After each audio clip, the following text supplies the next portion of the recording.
Good evening and welcome to the Being Human Café. As we promised, 20th of June, 7 p.m. UK time.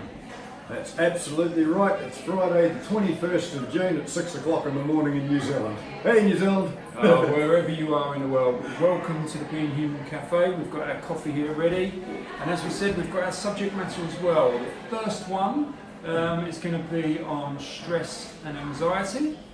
And just before we get started, we want to make it clear that although we're using these questions as points of discussion, we will not be giving out specific advice to anyone with any particular condition or what have you. It's simply not appropriate in this forum. But if you have anything that you want to discuss with us, feel free to send it through to us privately and we'll speak to you. No problem, we're happy to help. Okay. Righto, so cracking on.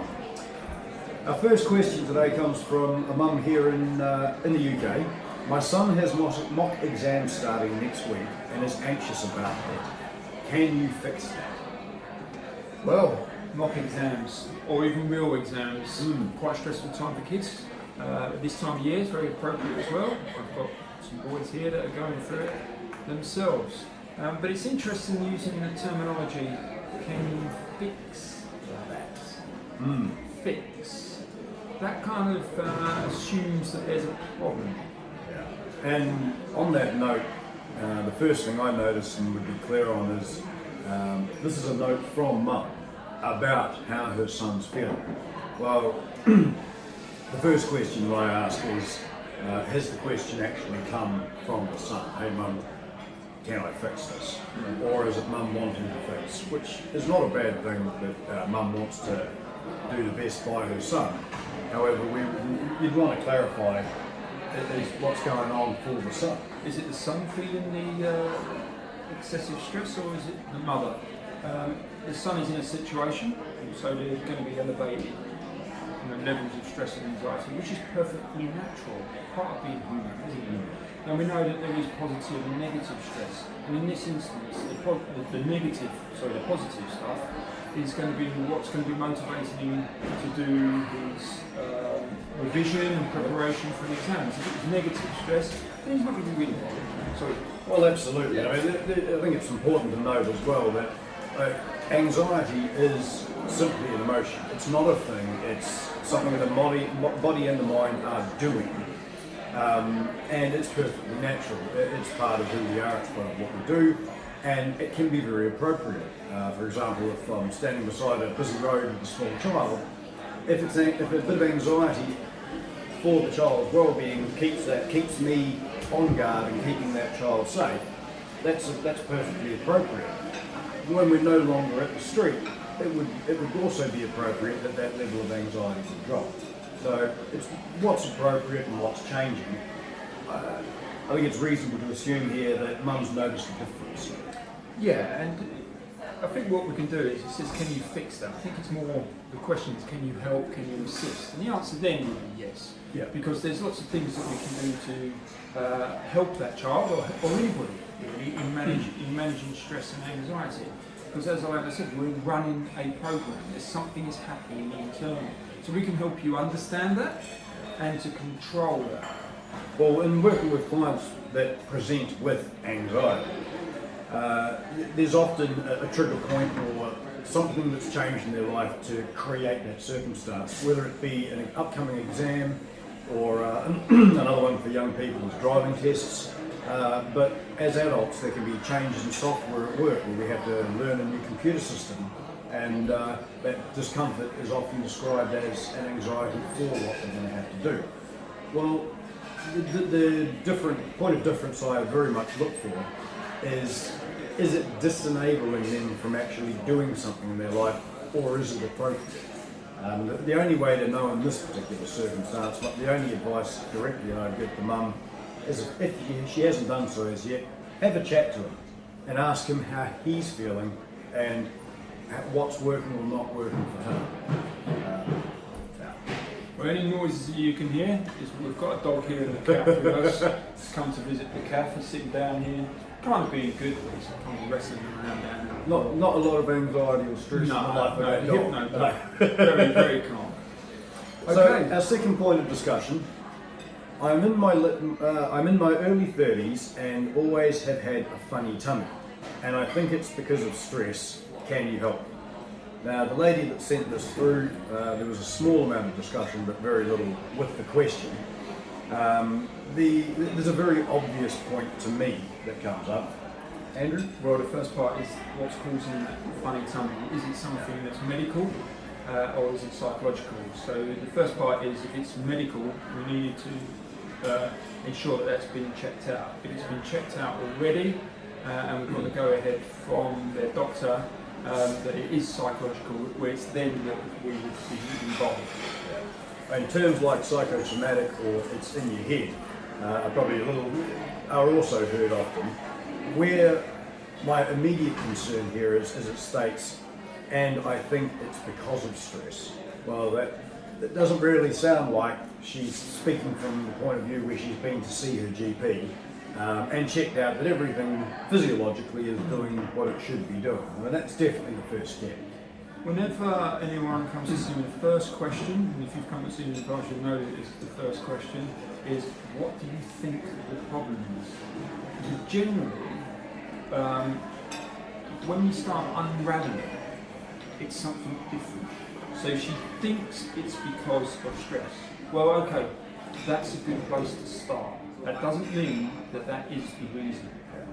Well, and again, I reiterate, the very first thing that needs to be established with this particular statement is, have you been to see your GP? Have you had a medical check? Now, if you've been to the GP and the doctor has stated that there is no physiological problem or issue going on, then most likely that doctor is going to suggest to you some other form of treatment, whether it be going to see someone in the realms of a counsellor, a psychiatrist, etc. When going down that track, yeah, there's a lot of different help out there, but that really needs to be established. She may be on the button. It may be that it is stress. Yeah. She may have a lot going on in her life, and the stress is then manifesting itself into that physical condition. Yeah. Stress has a lot of impact on people with IBS, for instance. So if someone is suffering from IBS, then we would look not to address the IBS, but to address what's sitting behind that, which would be the underlying stress. Now, sitting behind the stress, it could be that the person doesn't have the skills or resilience, or not accessing them. They may have these fantastic skills elsewhere in their life, but they're not using them in their circumstances. Yeah. So, in this case, yeah, it could be right, it could be stress. So, can you help? Yes. Yeah, of course, we can help. Anything to do with stress or anxiety is, as we said, is a program that you're running. If it's a program that you're running in your mind, then it's something that we can do to assist you. Well, absolutely. Yeah, stress and anxiety is somebody, often I hear the term winding myself up. Well, to be able to wind yourself up, I wonder what happens if it goes the other way. Can you wind yourself down? Well, that has some real potential. There's a lot of different things that can be done at that point. The reality is, when it comes to stress and anxiety, there's a lot of medical context that does heavily weight towards that your state of mind, stress and anxiety, do have a physiological impact on you. Whether something is real or imagined, it has the body, your nervous system will literally react to something that's real or imagined. So this mind and body thing, they are connected. Oh, yeah. Yeah. If it's going in your head, it's going in your body as well. Okay. Okay. So the answer to that is, if it is the stress, yes, we can. Yeah. So if There's lots of tools and if techniques. something physiological is happening, see your GP, check out what's going on, and look at ways and find ways of reducing your levels of stress and anxiety, whether it be changing something you're doing or seeking help from someone like ourselves or being directed to someone Or else. changing the way you're thinking. Changing the way you're feeling changes what you're capable of. Okay. Okay, number 3. Stress at work is affecting my life. I'm not sleeping. Right. My relationships with my kids and wife are suffering. Yep. Can you help? Okay. Yeah. Another one wanting help. This is a very common one. A lot of people come to see me with regards to workplace stress. the issues we have in today's world is that with austerity we're cutting costs all the time, we're cutting staff, which puts a lot more pressure on the staff that are remaining. As a result, they're feeling a lot more stressed in their work. And what I find is that once they're feeling stressed, it's going to affect them. It's going to affect them obviously mentally and physically. And what happens then is that they can't perform as well as they could do if they were relaxed, which means then it affects their work, which then gives them even more stress. And it's a downward spiral that just keeps going on until at some point they are either off work with either a mental or a physical issue that's manifested through this stress. So with work, we work a lot with corporate organisations. It's catching that. It's teaching staff firstly the resilient skills for dealing and managing stress, controlling stress, but it's also catching the staff before they get into that spiral. Lastly, it's about supporting people that have gone down and that are falling, and getting them back up as quick as possible. Can you help me? Yes is the answer. We can help you. The way in which you're looking at the work that you're doing possibly needs to change. Obviously all of this is going on in your head. You would sound possibly that the guy is passionate about what he's doing, and therefore he's starting to. If someone didn't care about their job, they wouldn't be feeling that stress. So it's somebody that cares about what they're doing, but it's just getting too involved. It's building up, and in the same sort of terminology used before, they say it's getting on top of me. So it's a real often, yeah. Yeah. There's something else I'd like to touch on there as well, and that is at the beginning of that second sentence. I'm not sleeping. Now, this is a really common one, whether it be in clinical therapy or in coaching or seeing clients as an NLP practitioner. It's a really common one where stress and anxiety are part of someone's life in that moment, and congruently, and it seems to make a lot of sense to me, that they're actually not sleeping that well. Especially with the utilisation of hypnosis. A very common byproduct with my clients is they come back and report to me that they've been sleeping particularly well and things just seem easier to deal with. Well, from my own experience in life and different things, and I think a lot of people can relate to this from the feedback I've had, if you're not getting enough sleep, whatever number of hours that is for you. Sleep deprivation is a torture, isn't it? Well, it becomes very to difficult to function, so these things, none of these things are very rarely are they mutually exclusive to one or the other, but there's often a compounding effect. And it's really nice to report, it's very pleasing for us to report that there is certainly light at the end of the tunnel. Stress at work can mean a lot of different things. The other part there as well is talking about how those ripples are going up. It's not just that person that it's affecting. If someone at work is stressed, it starts to affect all the employees that are around them. And if somebody here is stressed, it's starting to affect their families, it's going to affect their kids. Yep. So, more than happy to help. In fact, it's something that we specialise in. This is so important to get sorted out. Something I often say, or I just demonstrate to clients, is if this is built up over time and is now a cumulative effect, it can build down over time and have the reverse effect. It's just a matter of how.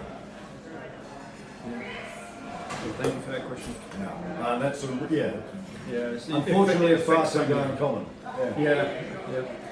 Okay, magic number 4. I'm so nervous about flying, I don't get to visit my grandchildren. What can I do?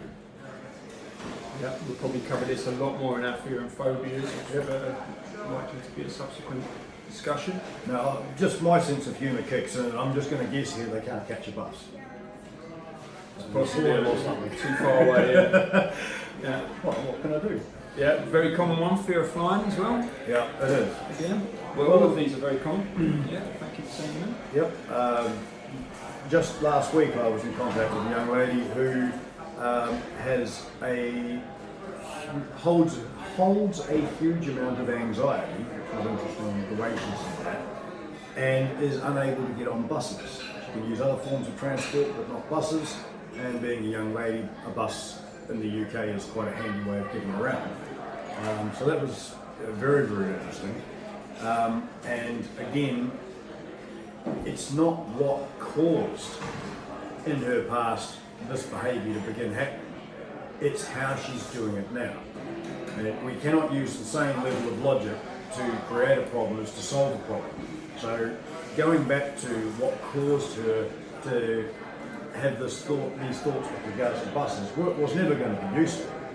What I began very quickly dealing with her and it's establishing, being aware of how it is she worked herself up.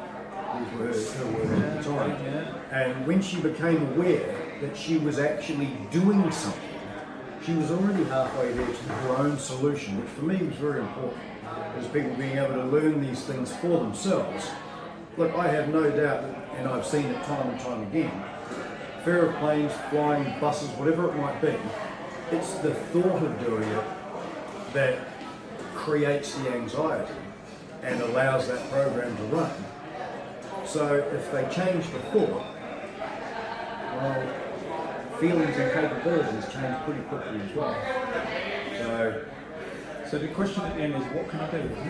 What can I do? Yes, a very direct answer for that. Well, working with me.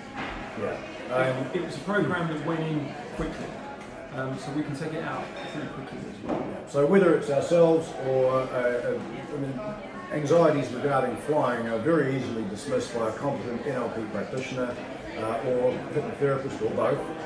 There are other methodologies out there as well, but both of those are proven to be very quick and very simple. But if you have something like this, if you have a limitation, it's a negative program that you're running. It doesn't matter whether you've been running that for 10, 20, 30, 40, 50 years. It can be removed. Just a thought. Because I love that. I love it when somebody comes to see us for something like this. And it's been there forever. It's been there for a long time, as far back as they can remember. And for them, they feel that it's absolutely impossible. And in a very short space of time, they're doing something they believed was impossible. I love that look on their face. Gold. Yeah. So for the person that's actually sent us this, or for anyone else that may be experiencing something similar, you're very welcome to send us through a message, whether it's through Messenger or email, and whether it's ourselves or a referral to somebody somewhere in the world that's closer to you, we'd be very happy to pass that on, because you do not need to be living like that. It's just as simple as that. We've seen it change so many times. But it's common, and it's just being human. It is. All of these things are just being human, hence the name. That's where it's come from. Well, we thank you. We thank you for joining us for a cup of coffee. Yep. We hope you're going to come back. Finish me coffee. Too much talk. Yeah. But we hope you come back and see us again. We're going to be doing this every fortnight. So again at 7 p.m. in 2 weeks' time. We'll have a new subject matter. We'll wait and see what questions are coming in before we decide what we address. So feel free, either contact us PM or email, carrier pigeon, hot towel, we don't know. Also further from that as well, whether you're a practitioner or not of any modality, if you've got a subject that you'd like discussed or expanded on, or simply a different perspective, we're completely open to exploring that avenue as well. Just get in touch with us. We really hope that you've enjoyed today as much as we have. Thank you very much. And we'll see you in 2 weeks. You will. Take care. Bye for now.